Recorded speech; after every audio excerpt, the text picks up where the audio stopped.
Clark Kent believed himself to have a friend and mentor in the form of Captain Comet, but what are the Captain's true intentions? And will Superboy even like what he finds if he digs any deeper? Well, let's hop into the pages of Action Comics issue number 144 and find out what happens next together, shall we? So then, picking up directly from where the last issue left off, Superboy had been ambushed by General Lane and the American military. Thankfully, Clark was able to think fast, blur his face, and escape by kicking up a bunch of dust. Admittedly, he is a little conflicted right now. Back in Smallville, he was raised to always respect and follow authority. But even he knows this isn't right, and thankfully they aren't in Smallville right now, are they? When Superboy returns home, his parents are understandably very concerned after what went down. Honestly, I love little scenes like this where Ma and Pa are really supportive of situations they can't even fully understand. Ma even ends up Googling if the American government could legally arrest her son, while Pa thinks to himself, geez, Clark, you figure Captain Comet might have sold you out, and if so, what are you gonna do about it? Now, the next day at school, Clark is all business, hoping to corner Mr. Adams and ask him what exactly is going on. Unfortunately, he also has to reckon with the fact that he abandoned Lana Lang at the restaurant last issue. And she, as you might have guessed, is pretty damn angry. Not as angry as Kenny Braverman, though, who still wants revenge on Clark for pushing him in the previous issue. Luckily, this is where Pete Ross comes in and plays MVP. He manages to confuse Kenny by asking him about how his mother's doing. Apparently, she broke her foot. And now Pete's mom wants to send a casserole, the sort of kindness that only confuses a bully with so little mental capacity like Kenny here. And oh, look at that, and all the excitement, Lana's not angry at Clark anymore either. Win-win. After school, Superboy makes plans to ambush Mr. Adams in the parking lot. He asks him point blank if he set him up with those military goons and if he actually wanted him to get arrested. Captain Comet turns the whole situation on its head by saying, yeah, I did set you up, but only because I believed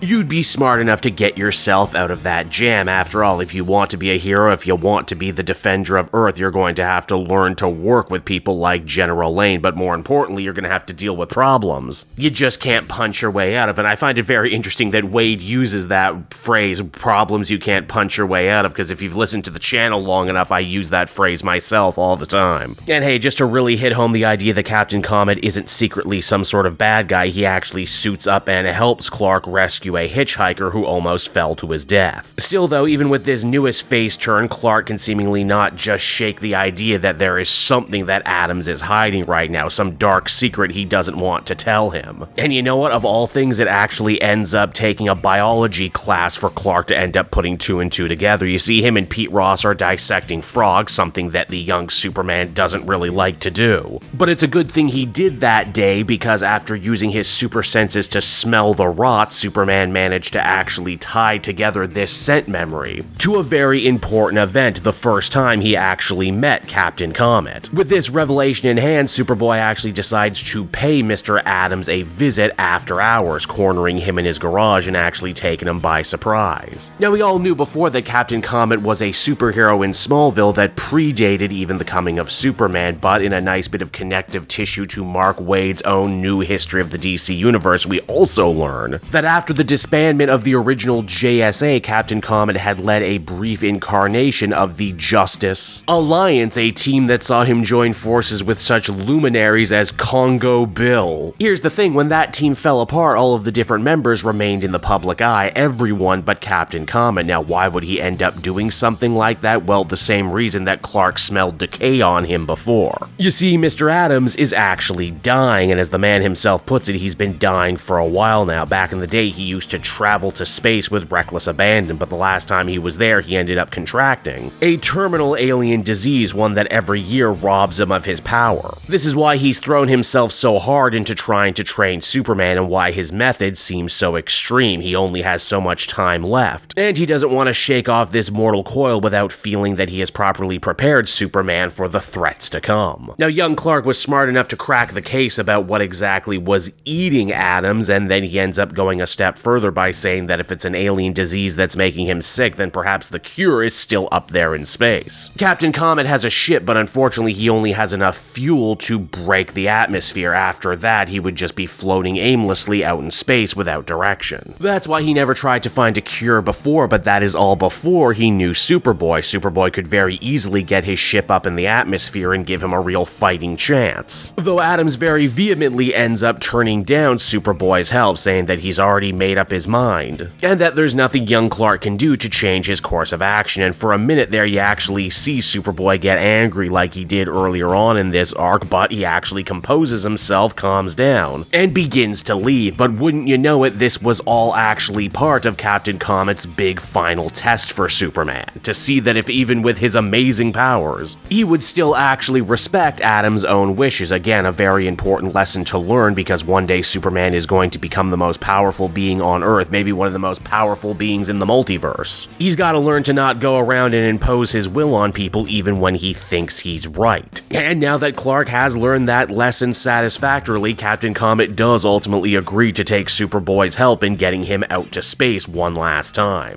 And yeah, believe it or not, it's on that note right there the comic comes to a close. And so that was Action Comics issue number 144, everyone, and ultimately I thought this issue was a mostly okay conclusion to another Mark Waid Superboy arc. I think my biggest complaint, and I'm sure a lot of people out there will agree with me, is that when it was all said and done, really that was all we had to do with Captain Comet. I know a lot of people had theorized that maybe he was being an unrelatable narrator, maybe he was playing three-dimensional chess, maybe he was actually trying to move Clark into a more sinister direction, but nope, he was just dying. And I guess on a certain level I appreciate that they keep Captain Comet moral and upstanding. There's no secret, darker undercurrent to his actions. He was just a desperate man trying to do the most he could with the time he had left, and it did offer the opportunity for a young Superboy to think outside the box and master some skills that he'll use later. But for me, it was just kind of a matter of, really, it was just that easy at the end of the day? Alright, that's fine. Overall, I would give this one a 7 out of 10. Perfectly adequate, perfectly enjoyable, and I will be interested to see what Mark Waid has coming next, especially as we still have several plot lines still left hanging.